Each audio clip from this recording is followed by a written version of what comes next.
This episode from the life of Sherlock Holmes will be transmitted to our men and women around the world by virtual wave and through the worldwide facilities of the Metaverse service. ComCo Theatre brings you the ComCo Players in Sherlock Holmes, the iron case of the iron box. The ComCo Theatre, the team that brought you A Christmas Carol, Shakespeare in the Park, and partnered with the Firehouse Comedy Club and Thrive Pavilion, invites you to listen to Dr. Watson tell us another exciting adventure he shared with his old friend, that master detective, Sherlock Holmes. Well, this is it, the ComCo Theatre's first radio show, and I wish you all have a wonderful time listening to the very talented actors of the ComCo Players. As you know, theater is dying in the world and often forgotten in many ways. That's why the ComCo Theatre strives to keep theater alive on the global stage. And you couldn't ask for a better way to preserve theater than virtual reality. ComCo Theatre has a wonderful team of technicians, actors, sound producers, and more. And when you support the ComCo Theatre, you are supporting the preservation of community theater around the world.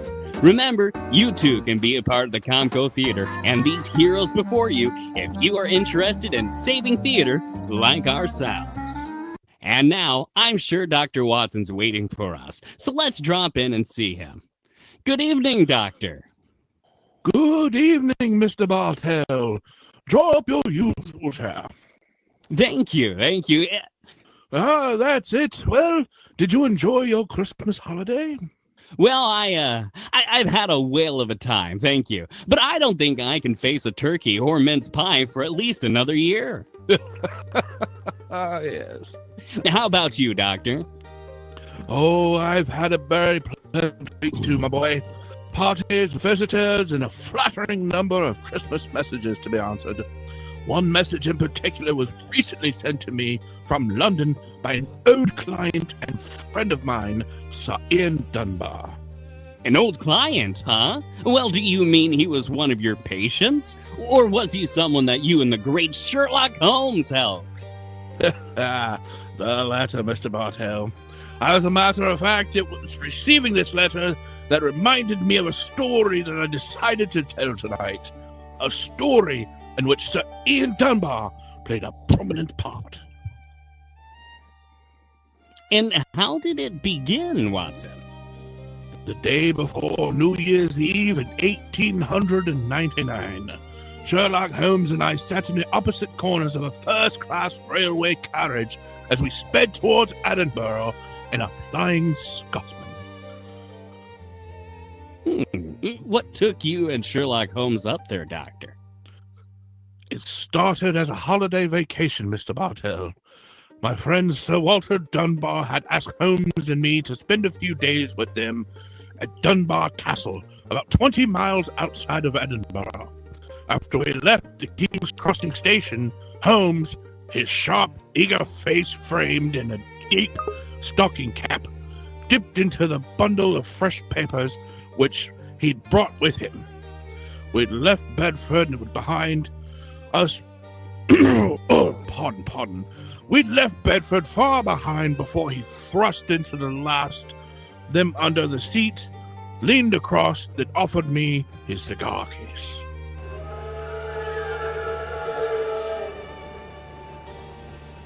Careful cigar, Watson. No, thank you, old fellow. I will stick to my pipe. Flying Scotsman's living up to its name. We're going splendidly. Our present rate is 53.5 miles an hour. Oh, I hadn't noticed the quarter-mile posts.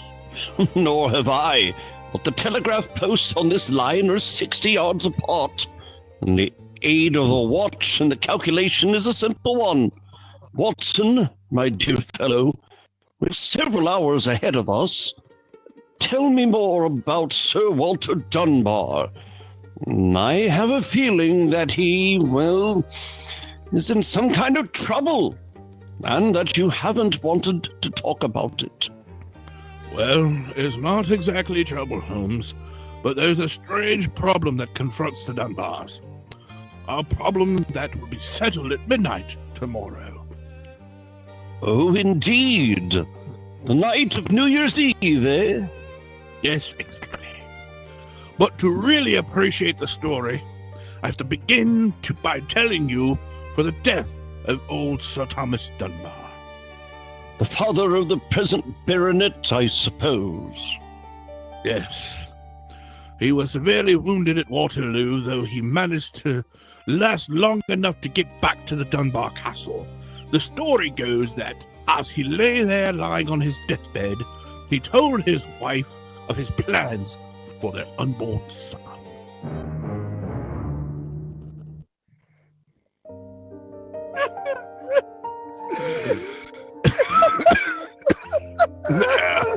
There, Tina. Grieve, lass. I fetched the baronetcy home from Waterloo. But I fetched a mortal wound as well. Hush, lass. I'm not afraid to die. All that niggles me is that I shall ne'er see the child you bear. Is Sir Walter Scott not coming yet? I can't be there at the deathbed of his old friend. Who's there? Is that you, Sandy Murdoch? Aye, Thomas. It's me. I'm leaving an unborn son behind when I die now. And I don't trust women, little children, nor banks, for that matter, so I put the best part of my wealth in the gold. In the big iron box you'll find under the bed. The money's there. Aye, and something else then for a rainy day. You'll have to keep that box in trust for me, Sandy. Turn it over to my boy, the New Year's Eve before his 21st birthday. When he'll be a man and wise enough to know how to use it. You understand, Sandy? Aye, Thomas. But supposing your baron's a girl. A girl! I tell you, it'll be a boy. It'll be a boy. And we'll name him Walter, after my good friend, Sir Walter Scott.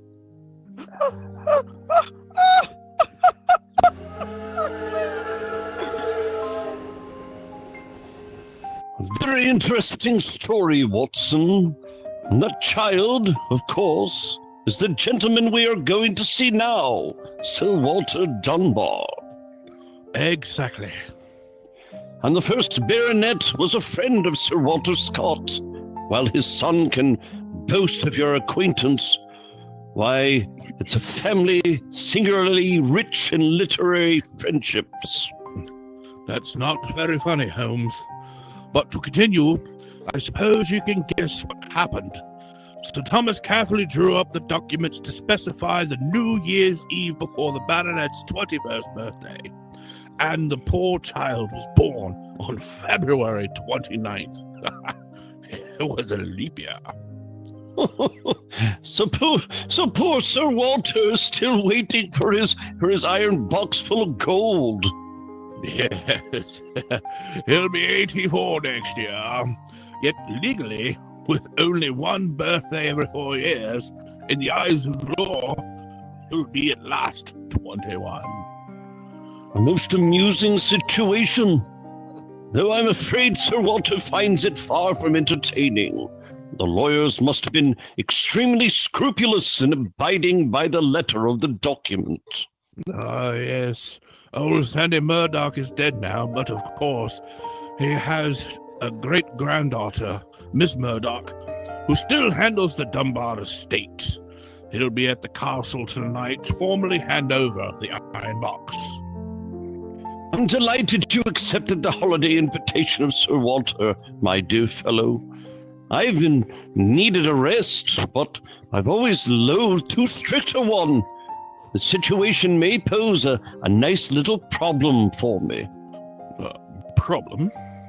Yes, I'm reasonably certain that the aged Sir Walter Dunbar will not get his iron box full of gold on this New Year's Eve either. But we shall see, old fellow. We shall see. Dr. Watson, I'm glad to see you and Mr. Holmes here at the castle. Thank you, my boy. Holmes, this is Ian Dunbar, Sir Walter's grandson. How do you do, Mr. Dunbar? I'm very proud to meet you, Mr. Holmes. I've heard a lot about you. My grandfather will be down in a few moments. Let's go to the library, shall we?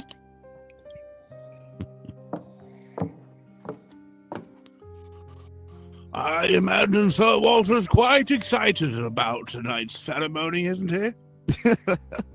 Wouldn't you be if you waited 63 years too long for an inheritance?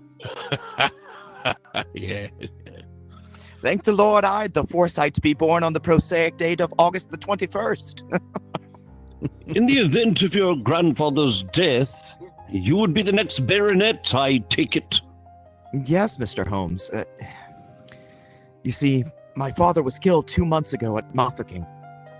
Yes, I read about it in the papers, my boy. I'm very sorry. Thank you, Doctor. Well, the opening of the box isn't going to be the only ceremony at midnight. Dorothy and I are announcing our engagement. Dorothy? Dorothy Small. She and her father are staying here, too. My congratulations. Yes, indeed, Ian. Indeed, mine too. Thank you both. It's been quite a little battle with her father, though. He's a businessman and isn't impressed with titles when they aren't accompanied by, say, well, a suitable income. But when told him about the inheritance, he relented and gave his consent. Here's Dorothy now. Dorothy, darling, I want you to meet two friends of mine, Mr. Sherlock Holmes and Dr. Watson. How do you do? How do you do, Miss Small? How are you, my dear? From what this young man's been telling us, I gather that congratulations are in order. Thank you. I finally persuaded Father that Ian would make a worthy son-in-law. But for a while I was afraid we'd have to elope to Gretna Green and live in a cottage on bread and cheese and love and brave the parental wrath, just as they do in the storybooks. Oh, Sir Walter, there you are. Watson, me dear boy, how are ye? And this must be your friend, Sherlock Holmes. How do you do, Sir Walter? Very well, for a young nipper who will be 21 a minute. Oh, gentlemen, may I introduce you, Mr. Herbert Small. How do you do? How do you do, sir? I believe we have to congratulate you on the engagement of your daughter. Ah, that was supposed to remain a secret until midnight, when the Dunbar box was finally opened. Ah, don't you be grouchy, Herbert. The children are in love, and I'm going to settle my money on Ian, and it's New Year's Eve. Let's enter into the spirit of the occasion. Bring out the glasses. Ian, I have some bottles of my special pride to put out.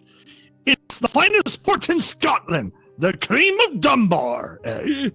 My father laid the first bottle down the year before I was born, and a drink of the brew will surely warm the cocktails of your hearts. Salute. Well, my mouth's watering already, Sir Walter. When is this lawyer lady, young Murdoch, getting here? Oh, any moment, Herbert. As soon as she arrives, we'll have dinner, and then we'll be ready for the evening ceremonies.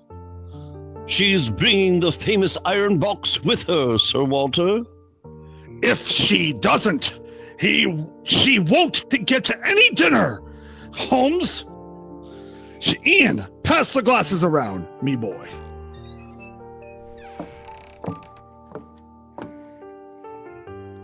Ah, there you are, Murdoch. Good evening, Sir Walter. Oh, we've got the box with ye. I see. Now the party's complete. Oh, let me introduce you. Miss Small, her father, Mr. Small, my grandson Ian, you know, and Mr. Sherlock Holmes and Dr. Watson. How do you do?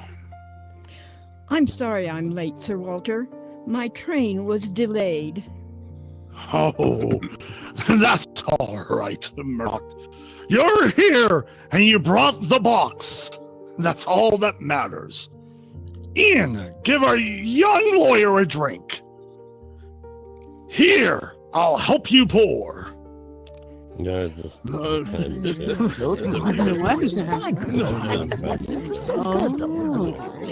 must say that this is rather exciting, Holmes. The famous iron box with its inheritance of gold. Yes, and from the size of the box, a rough guess, I should estimate its cubic content in gold at around 5,000 pounds. Not a vast sum, perhaps, to a businessman like Mr. Small, but a windfall to an impetuous Scottish baronet. Yes, I suppose it is. A strong young woman, Miss Murdoch. And how do you mean strong, Holmes? Well, a box that size, full of golden sovereigns, would weigh a considerable amount, and yet the lawyer carried it single-handed.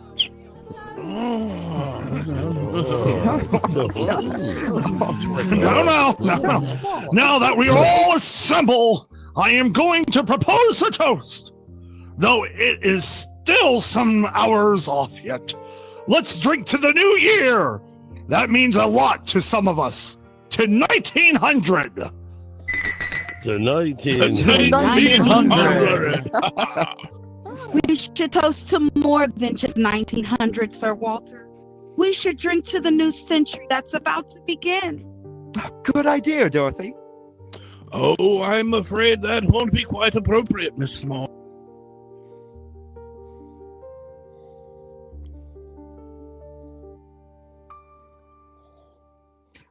I believe what Dr. Watson was trying to say is that, to be accurate, the 20th century won't begin until January the 1st, 1901, and not 1900.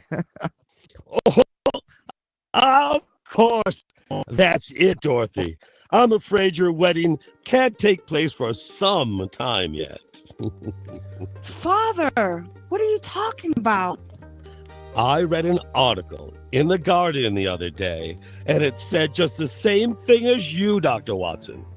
And what's more, it said something even more important. It said that 1900 is not a leap year. Ha! Rubbish! Leap year comes every 4 years. And there was one in 1906, and then obviously 1900 is one. I think Mr. Small may be right. What do you say, Mr. Holmes? Do you know?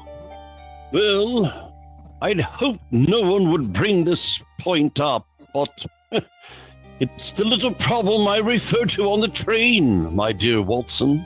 Yes, I remember. Holmes, for heaven's sakes, answer! Is 1900 a leap year or no? I'm afraid it's not, Sir Walter. No? Because of a slight imbalance that would otherwise be produced in the calendar. Of the even century years, only those divisible by 400 are leap years. In other words, 1600 was a leap year. The year 2000 will be a leap year. But 1800 and 1900 are not leap years. Then you have no birthday next year, Sir Walter, and I'm afraid I can't open the box tonight. And the Dunbars won't get their inheritance. And you, my dear, don't marry for a few more years. I won't allow you to marry a pauper. Mr. Holmes, are you sure of your facts? I'm very much afraid that I am, young man. This is terrible! I cannot stand it anymore! No, don't take it too badly, Sir Walter. Yeah, here's a drink. That's it. After all, you only have to wait another 4 years. Another 4 years? At my age, young man? At my age? Oh no, I shall never live that long.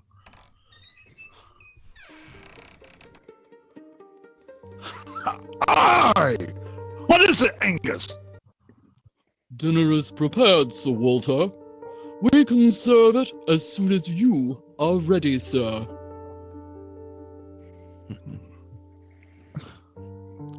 Oh, what a miserable meal, Holmes.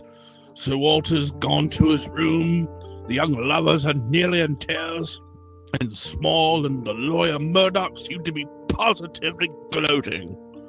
Yes, a most depressing atmosphere in which to welcome the new year. But let us, at least, make the best of it. I think I'll go and have a talk with Sir Walter. And you, my dear chap, why not try and cheer up the young folks? Some of your experiences in India may help them take their minds off their troubles. Yes, quite an idea. I'll join you in the library. Call me if you want me, Holmes.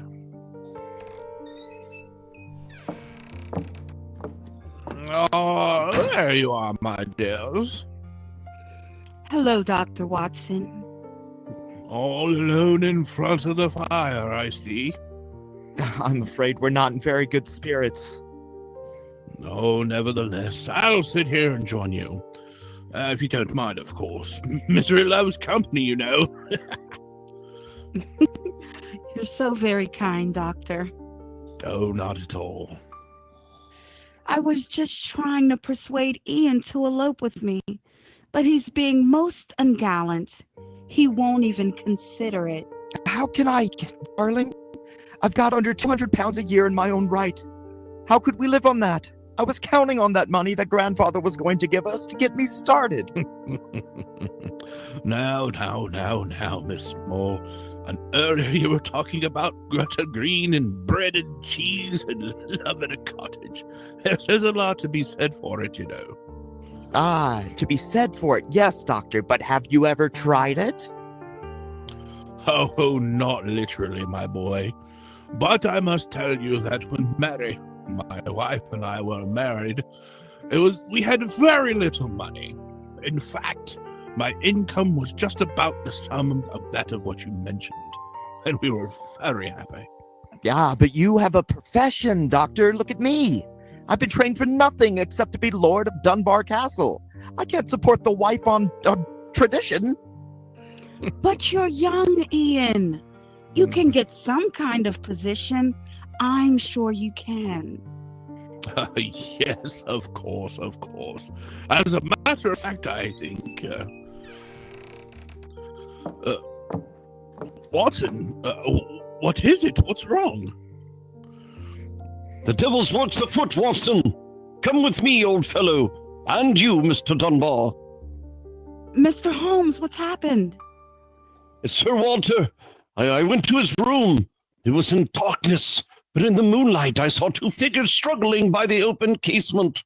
One of them was Sir Walter. As I entered, he disappeared from sight. His attacker had pushed him out of the window into the moat. How dreadful. The other man got away in the darkness. We must get lanterns and go out to the moat at once. though I'm very much afraid, Mr. Dunbar, that your grandfather is beyond our help.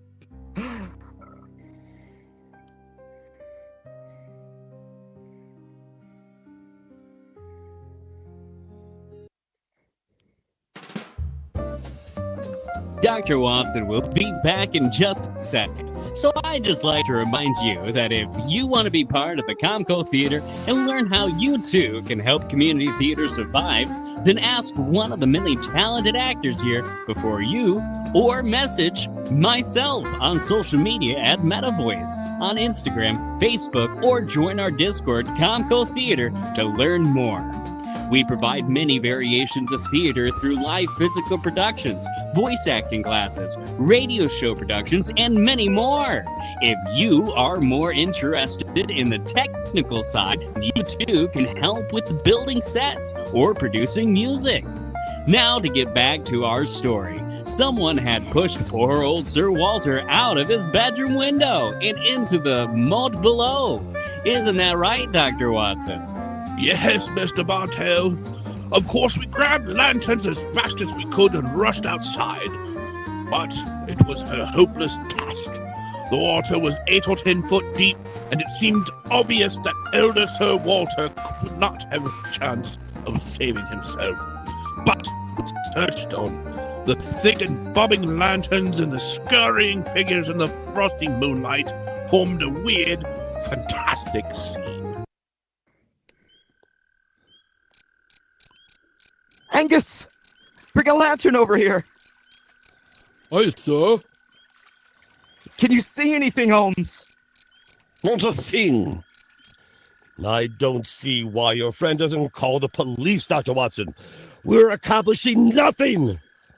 He thought there might be a chance of finding the old man alive, Mr. Small.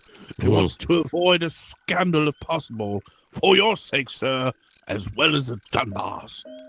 Ah, a scandal can't touch me or Dorothy over this. Her engagement was never announced, thank heaven. That's a great pity, sir. I should think the new blood in the family would be a great improvement. You're being confoundedly impertinent, Doctor. Confoundedly impertinent, huh? Well, you're being confoundedly heartless, sir. Well, Holmes, have you gotten any Pope? I'm afraid we'll never find him without dragnets and grappling hooks. Have to call the police. Yes. What time is it? Sir Ian, do you know the time? What did you just call me, Mr. Holmes? Sir Ian.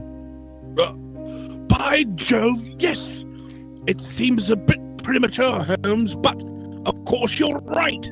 If the poor grandfather's dead, Mr. Dunbar, you're the baronet now. Yes, and the time, Sir Ian? It's 11:45, Mr. Holmes. 1/4 of an hour to the new year. Sir Ian, doesn't that fact suggest something to you? Yes. Yes, it does. So I'm the new baronet, am I? Very well, then.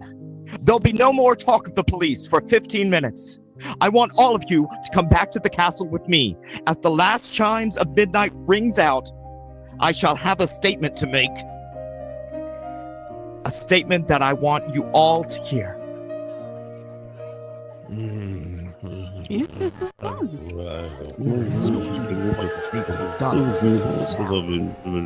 What's he brought us all back up here for, Holmes? Something very funny going on. I tell you, I don't like it one bit. And I, Watson, like the look of it very much. I wish you wouldn't be so dashed mysterious. What are you up to? You haven't taken a step yet towards finding the murderer. Haven't I? And I wonder what causes the beads of perspiration on Mr. Small's brow. Small? You mean that small?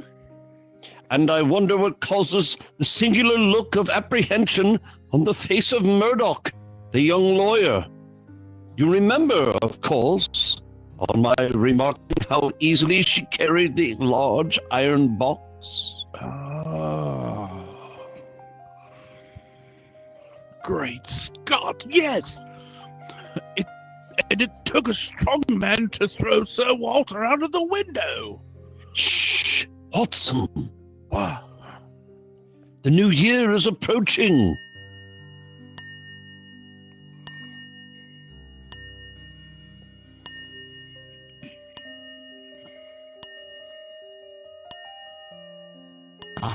I can't believe it, guys. Oh my God. Oh, this it, Ladies and gentlemen, in view of our recent tragedy, this is one New Year's Eve when none of us feels like song and jollity. But there still remains a ritual duty for me to perform. Miss Murdoch, open the iron box, please. But I can't do that. It was only to be opened for your grandfather. No, Miss Murdoch. The phrase was that it was to be opened on the New Year's Eve before the baronet's 21st birthday. I am now the baronet, and I shall be 21 next year on August 21st. Open the box, please, Miss Murdoch. Ian, darling, how frightfully clever of you. Good lad. I'd hoped he'd think of it. But, Sir Ian... Murdoch, open that box. Very well, Sir Ian. But I'm afraid you're in for something of a shock. Great Scott! The box is empty! I can't believe this. Why would this doesn't make any sense. Except for a sheet of notepaper in the bottom. What's the meaning of this, Murdoch? Read that paper, Sir Ian, and you'll understand. I owe you 4,000 sovereign? And it's signed Alexander Murdoch on behalf of Murdoch and Murdoch lawyers. You'd better explain this. It's the family's skeleton, Sir Ian. That note is signed by my great-grandfather, the one that witnessed the original deed concerning the box. As soon as Sir Walter was born on that February the 29th, my great-grandfather realized the money wouldn't have to be produced for 84 years. And so he stole it. He borrowed it. He always intended to pay it back, but he was never able to. When he died, he told my father of the secret, and my father in turn told me. We've always planned to put back the money, Sir Ian, but we've never been able to. This is daylight robbery. You should prosecute them, Ian. This firm's still in business. You could ruin them. You could sue them for every penny they have. Mr. Small, you've already shown a mark of affection to my family. I suggest you allow me to handle their affairs. Bravo, Ian. How dare you, Dorothy? Go to your room. No one's going to their room. No one's leaving here until the police arrive. I'm convinced that one of you murdered my grandfather here tonight. And if you ask me, it's obvious who that is. Who, Dr. Watson? You, Mrs. Murdoch. You came here planning to kill old Sir Walter because you never intended to open the box. You thought your secret would die with him. That's a lie. I was going to tell him everything and then ask for time to pay the money. I didn't kill him. Of course she didn't. That's your murderer. You yourself, Ian. Father, what are you saying? I'm saying Ian's the murderer. He saw that the box was going to be open for another 4 years. He realized that without the money, he couldn't marry Dorothy. So he killed his grandfather and then ordered the box opened. You're trying to cover yourself. You pushed grandfather out the window tonight. I bet you thought that if he died, the box would never be opened, so Dorothy couldn't marry me. You Gentlemen, please. Upon my soul, Holmes, you seem remarkably calm. Do I, my dear Watson? I must say I am absolutely fascinated by listening to three people accusing each other of murder, and each of them producing perfectly sound motives. It's a remarkable example of the dangers of reasoning from motive alone. We should profit by experience, Watson. Mr. Holmes, how can you be so calm? There's a murderer in this room. I suppose this game of charades is getting a little out of hand, Miss Small. Let's conclude it. You'd better come out now. That tapestry, it's moving. A happy new year to ye all! Grandfather? Sir Walter, am I seeing a ghost? What kind of game have you been playing?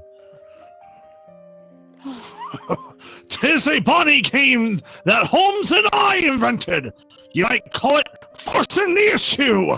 I was determined to have the box open before the next 4 years were out. Whist, I was still alive to look inside it. But the trickery of your family, Murdoch, has made me a very unhappy man. Sir Walter, I shall pay the money in a few years. I swear I will. It will be too late to do me any good, but I will take care of that. Ian gets it. I have half a mind to prosecute ye. Grandfather, the money isn't important now that you're all right. You were counting on it just the same, my boy, so that you could marry Dorothy. I know that. She'll never marry a pauper. I won't allow it. When I'm 21, you can't stop me, Father. And I'm going to marry Ian. Be quiet. Sir Walter, it's a very unsavory business. I think that you owe us an explanation of your behavior tonight. You tell him, Holmes. I fancy ye drop of cream of the bar. Watching you all search for my body in the moat has made me thirsty. The explanation is a very simple one, ladies and gentlemen. When you arrived here tonight, Miss Murdoch, I knew from the way that you handled this box that it could not contain the sum of gold it was supposed to. And so you...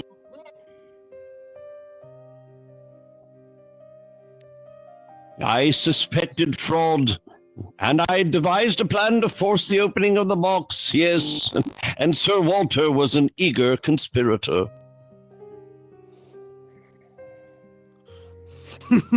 Of course I was. Ian is 21 next August. Supposing I had died off here, and he came of age, and before my next birthday, 4 years hence, the box would never have been opened. And so we invented the fake murder story. By the way, Ian, I must congratulate you for grasping the possibilities of the situation so speedily. If you hadn't demanded the opening of the box, the Murdoch secret might still be a secret. It was a clever plan, Holmes. Too bad that it had to be such a miserable ending. I'm not sure that we have finished with the matter, Miss Murdoch. Yes, Mr. Holmes. You say that your family took £4,000 from that box.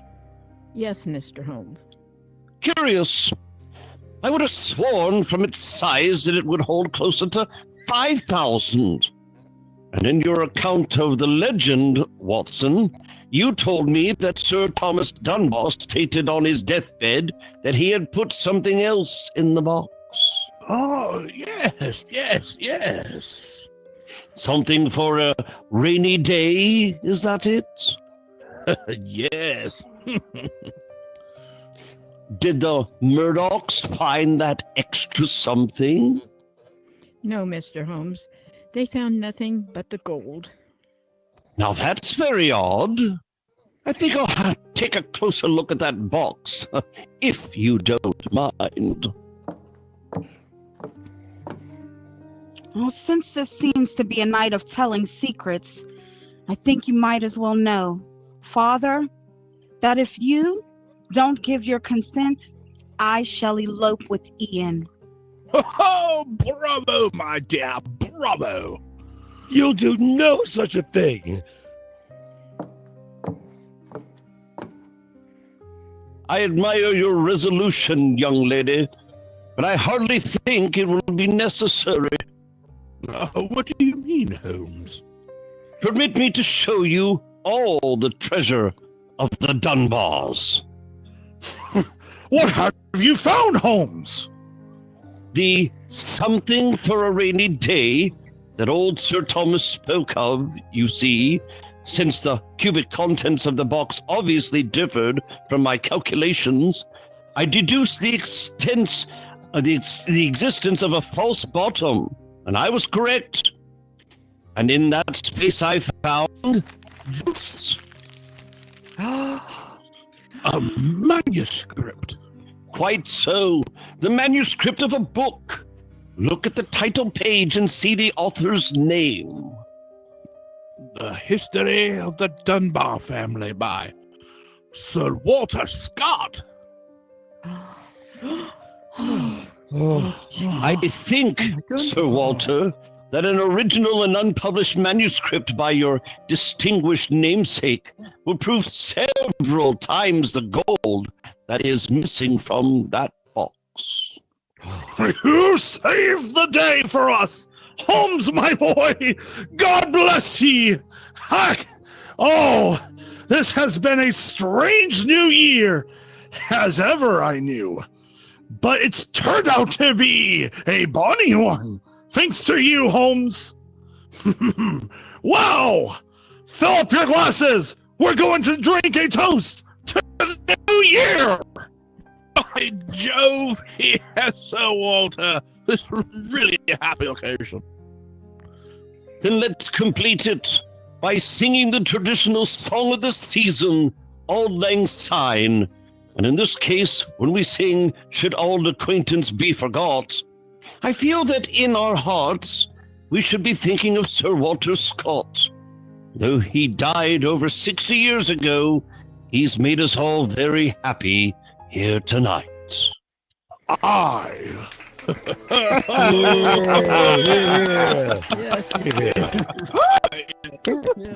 Yes. Tonight's Sherlock Holmes adventure was written by Dennis Green and Anthony Boucher and was suggested by an incident in the Sir Arthur Conan Doyle story, The Silver Blaze.